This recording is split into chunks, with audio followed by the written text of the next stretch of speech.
Hello students, आज हम लोग देखेंगे कुछ प्लेसेस जो न्यूज़ में रहे हैं और उन स्थलों के अंतर्गत आज हम देखेंगे भारत को। और भारत में हम रिवर्स को देखेंगे जो रिवर्स साल भर काफ़ी न्यूज़ में रही हैं। 2024 में लेकर के अब तक जो रिवर्स न्यूज़ में है उनको हम लोग देखेंगे। पहली रिवर देखिए, यहाँ पे शरावती रिवर की बात कर रहा है। जब शरावती रिवर की बात आती है तो आपके जहन में सीधा क्या आना चाहिए? ये वेस्टर्न घाट आना चाहिए और ये कर्नाटका में मिलती है शरावती रिवर। तो ये न्यूज़ में क्यों आई? आप जानते हैं एनजीटी जिसकी स्थापना सन 2010 में हुई थी, ये क्या करता है? बेसिकली फास्टैग कोर्ट है जो कि सॉल्व करता है इन्वायरमेंट से रिलेटेड जो इश्यूज़ हैं उनको सॉल्व आउट करता है। तो अगर हम बात करें, एनजीटी ने कर्नाटक सरकार को शरावती नदी में अवैध रेत खनन पर अंकुश लगाने के लिए निर्देश दिए हैं।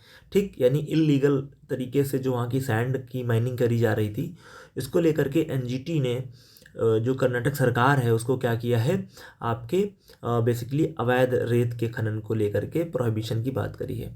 अब बात आती है उद्गम किसका? ये जो आपकी शरावती नदी है, इस रिवर बेसिन का यानी इस नदी का उद्गम कहाँ से होता है? देखिए लिखा है कर्नाटक के शिमोगा डिस्ट्रिक्ट में पश्चिमी घाट से। तो कर्नाटक में ये है, यहाँ पे आपको कर्नाटक में एक जो है डिस्ट्रिक्ट मिलेगा जिसको शिवमोगा कहते हैं। तो शिवमोगा जो डिस्ट्रिक्ट है, यहाँ से आपको देखने को मिलेगी किसका क्रिएशन मिलेगा देखने को? आपकी जो है शरावती नदी का। और शरावती नदी पश्चिमी घाट से निकलती है। इसकी कुछ सहायक नदियाँ देखिए लिखा है हरिद्रवती, येनहोल और आपकी नागोडी। ये आपकी इंपॉर्टेंट क्या हैं? ट्रिब्यूटरीज हैं किसकी? शरावती नदी की। अब बात हम करेंगे संरक्षित क्षेत्र। संरक्षित क्षेत्र का मतलब क्या होता है कि यहाँ पे कोई ऐसा तो हाँ, वाटरफॉल देखेंगे पहले हम। तो वाटरफॉल में देखिए यहाँ पे लिखा है जोंग वाटरफॉल। तो आपके एग्जाम में मैच कराने के लिए आता है कि जो जोंग वाटरफॉल है ये कहाँ पड़ता है। तो एक बात तो ये कर्नाटक में पड़ेगा, कर्नाटक में भी शिवमोगा डिस्ट्रिक्ट है, वहाँ पे पड़ेगा। अगर जोंग की बात करें तो जोंग, या अब देखिए जोंग के बारे में हम अब इसको विस्तृत यहाँ पे हमने समझाया हुआ है, जरा देख लीजिएगा। ये वाटरफॉल है जोंग वाटरफॉल, जो शरावती नदी पे है और कर्नाटक में है। जब बात जोंग वाटरफॉल की आती है तो ये आपके कुछ बेसिक फैक्ट्स याद रखने हैं। जोंग वाटरफॉल शिवमोगा डिस्ट्रिक्ट में कर्नाटका में स्थित है। It is the second highest waterfall in India. Second highest waterfall है, कुचिकल के बाद इसका दूसरा नंबर आता है कि हाइट में अगर बात करेंगे 254 मीटर के आसपास इसकी हाइट है अप्रॉक्स। रिवर शरावती नदी है। अगर हम बात करें इसके नेम अनदर नेम्स क्या है, तो Jog waterfall is also known as Gersoppa waterfall. तो गरसप्पा वाटरफॉल या Jog waterfall which is located in Karnataka district of Shivamogga, and it is the second highest waterfall of India. Approx 254 meter इसकी हाइट है, and it is also known as Gersoppa waterfall. ठीक, इस तरीके से हमने आज जोंग वाटरफॉल को कंप्लीट कर लिया। अब हम पीछे पढ़ेंगे और इस तरीके से हम इस क्रम में सेकंड देखेंगे यहाँ पे।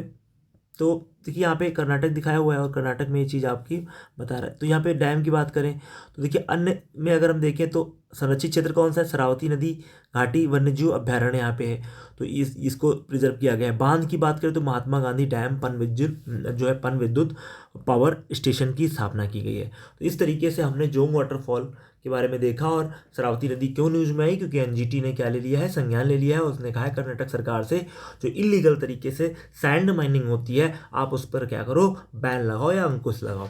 तो आई होप आपको ये जो मैंने समझाया ये समझ में आया होगा। Now we are going to discuss the next thing which are most important for your exam purpose. Like देखिए यहाँ पे पेरियार नदी लिखा हुआ है। तो आप जानते हैं, एक मिनट रुकिएगा, बस इसको मैं रब कर देता हूँ। आप जानते हैं कि जो बेसिकली आपका एक राज्य है जिसको हम कहते हैं क्या? इसको हम कहते हैं कर्नाटका। कर्नाटका के नीचे देखिए आपका एक स्टेट है जिसको हम लोग केरला बोलते हैं, ये केरला स्टेट है। तो जब केरला की बात आती है तो केरला में एक नदी फ्लो करती है जिसका नाम है पेरियार नदी। तो पेरियार नदी जो है, कह रहा है कि बड़ी संख्या में यहाँ मछलियाँ मरने की घटना दिखाई दी। तो जब ढेर सारी मछलियाँ एक साथ यहाँ पर डेड हो गई तो ये न्यूज़ में आ गया पेरियार नदी। अब देखिए इसमें क्या लिखा हुआ है कि केरल की एक 12 मासी सबसे लंबी नदी है ये। ठीक, तो याद रखिएगा केरल की 12 मासी मतलब आपको इसमें 12 मंथ ही इसमें वाटर देखने को मिलेगा। यहाँ पे देखिए क्या लिखा है, इसका उद्गम कहाँ से हो रहा है? पश्चिमी घाट के शिवगिरी हिल्स से। जब आप पश्चिमी घाट को देखते हो, इस तरीके से आप जब देखते हो, ये मान लीजिए आपका भारत है प्यारा, और इसके अंतर्गत अगर हम देखें तो जो हिल्स हैं आपकी बेसिकली उनको हम शिवगिरी हिल्स कह रहे हैं। कर्नाटक के आसपास यहाँ पे देखेंगे तो शिवगिरी हिल्स से इसका क्रिएशन हो रहा है। और ये नदी बेसिकली देखिए यहाँ पे लिखा हुआ है कि यह पेरियार टाइगर रिजर्व से होकर गुजरती है। तो याद रखिएगा, यहीं जब ये गुजरती है तो पेरियार टाइगर रिजर्व भी है। देखिए पेरियार नाम के बहुत सारी चीज़ें आपको केरल में मिलेंगी। आपने पेरियार सर का नाम सुना होगा, एक सोशल रिफॉर्मर थे। बेसिकली जो पेरियार टाइगर रिजर्व भी है, पेरियार रिवर भी है, और यहाँ पे एक डैम है जिसका नाम मुल्ला पेरियार डैम है, वो भी काफ़ी न्यूज़ में रहता है, अभी आगे आएगा भाई। तो हम इसमें देखेंगे कि पेरियार जो मानव निर्मित झील है, जलाशय है, यानी कृत्रिम झील है, यहाँ पे डेवलप्ड हुई है। और देखिए बेम्बनाड झील है यहाँ पे, और अरब सागर। तो ये क्या करती है, बेम्बनाड झील से केरल के होते हुए कहाँ अपना वाटर गिराती है, अरब सागर में अपना वाटर यानी अरेबियन सी में गिरा देती है। तो इसकी आप लोकेशन देख लीजिएगा। और ये सब अब देखिए यहाँ पे हम देखते हैं आगे कि लिखा हुआ है कि प्रमुख सहायक नदियाँ, देखिए मुतीरा पुडयर ये और मुल्ला यार और ये चेरुतोनी और देखिए क्या लिखा है, पेरिजन कुट्टी, है ना, एंडमाला एंडमाला। तो ये आपके इसकी ट्रिब्यूटरीज हैं, किसकी, पेरियार नदी की। अगर मुख्य धारा की बात करें तो इडुक्की और मुल्ला पेरियार और एडमालायर से गुजरती है। तो कहने का मतलब ये है कि जो इसका डैम है इस नदी पे, पेरियार नदी पे, एक तो इडुक्की डैम है। इडुक्की आप जानते हैं डिस्ट्रिक्ट भी है आपका केरला का, तो इडुक्की डैम भी है, मुल्ला पेरियार डैम भी है। और अब आप मुल्ला पेरियार डैम के बारे में देख लीजिए, चूँकि यहाँ से क्वेश्चन बेसिकली बनाता है एग्जामिनर। देखिए यहाँ पे हमने मुल्ला पेरियार डैम के बारे में कुछ फैक्ट्स लिखे हैं। ये देखिए मंसूरी गिरोटी डैम है एक प्रकार का, on the river of Periyar, Idukki district of the Indian state of Kerala. Idukki जो डिस्ट्रिक्ट है वहाँ पे लोकेटेड है। ओल्ड नेम इसका पेरियार डैम था, लेकिन अभी Mulla Periyar dam is disputed among the Kerala पहले देखिए मेन तो केरला और तमिलनाडु के बीच डिस्प्यूट है, बट कर्नाटक का भी थोड़ा बहुत। तो ये आपका आए दिन ये जो है आपका न्यूज़ में रहता है, क्योंकि ये एक प्रकार से इन्वायरमेंट का इशू है और ये आपका रहता है। तो अब हम आगे बढ़ेंगे ना, देखेंगे इसमें स्क्रब में हम नदी देखेंगे नोयर। नोयल नदी जो है, नोयल नदी प्लास्टिक सीवेज की वजह से न्यूज़ में आ गई, क्योंकि यहाँ से जो इसका फ्लो था वो बहुत अवरुद्ध हो गया। अगर बात करें तो ये इसका उद्गम स्थल है वेलियांगीर, जो आपकी हिल्स हैं वहाँ से इसका क्रिएशन हुआ है, और इसको दक्षिण का कैलाश भी कहते हैं। ठीक है, याद रखिएगा किसको, वेलियांगिरी माउंटेन रेंज को, जहाँ से किसका उद्गम हो रहा है, नोयल रिवर का उद्गम हो रहा है। अगर बात करें हम नीलगिरी बायोस्फीयर रिजर्व की, तो यहाँ पे देखने को मिलेगा नोयल रिवर इसी से गुजरेगी, नीलगिरी बायोस्फीयर रिजर्व से। और आप जानते हैं ये भारत का पहला बायोस्फीयर रिजर्व था, 1986 में इसको बायोस्फीयर रिजर्व किया गया था। ये आपका वेस्टर्न घाट है, ये ईस्टर्न घाट है, जहाँ पे मिलते हैं वहीं पे नीलगिरी माउंटेन रेंज होता है।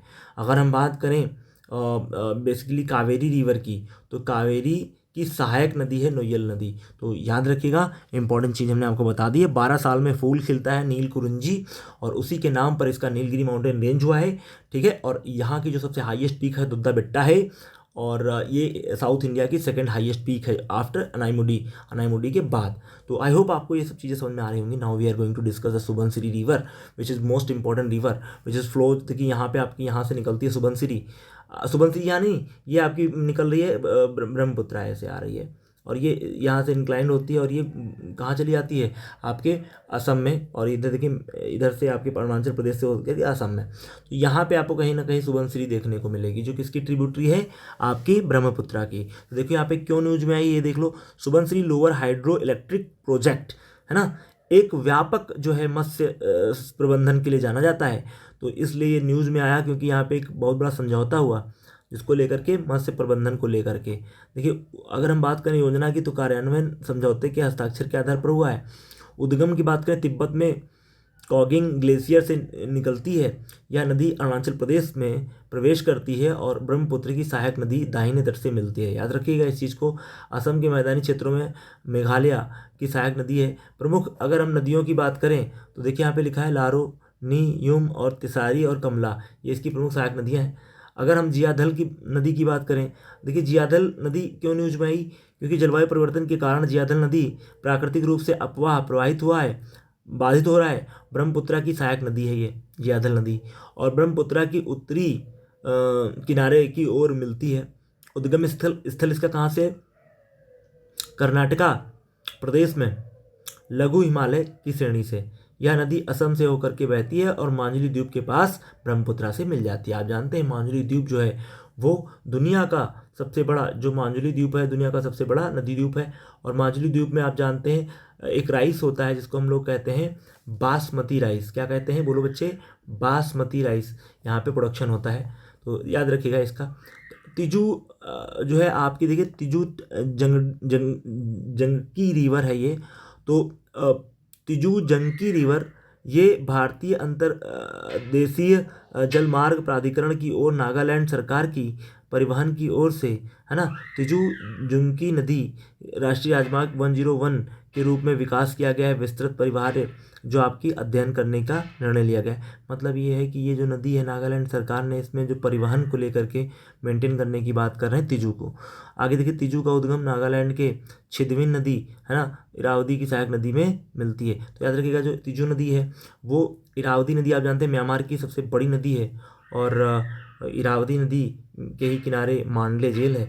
तो यहाँ पे देखिए तिजू नदी जाकर के इरावदी की सहायक नदी छिंदविन नदी के से जाकर के मिल जाती है अपना वाटर, ठीक है।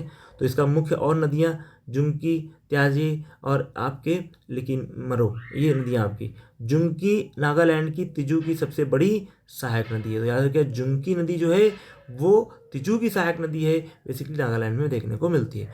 ऊपरी सियांग जो है आपका क्या जल विद्युत परियोजना, ये देखिए यहाँ पे लिखा है कर्नाटक के सॉरी कर्नाटक नहीं, ये अरुणाचल प्रदेश में ऊपरी सियांग जिले के स्थानीय लोग, है ना, सियांग जल विद्युत परियोजना को लेकर के विरोध कर रहे हैं। उद्गम स्थल की बात करें तो मानसरोवर झील से निकलती है कैलाश के पास से, और ये लोहित और दिबांग जो है इसकी सहायक नदियाँ हैं।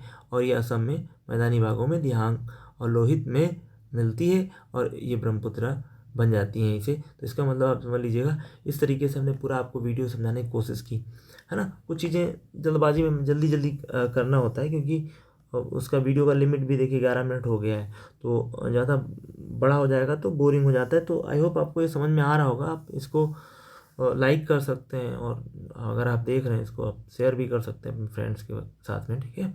तो आई होप आपको ये समझ में आया होगा जो नदियाँ न्यूज़ में रही हैं, क्यों न्यूज़ में रही हैं, वो सब रीज़न हमने बताया आपको। Okay, thanks class.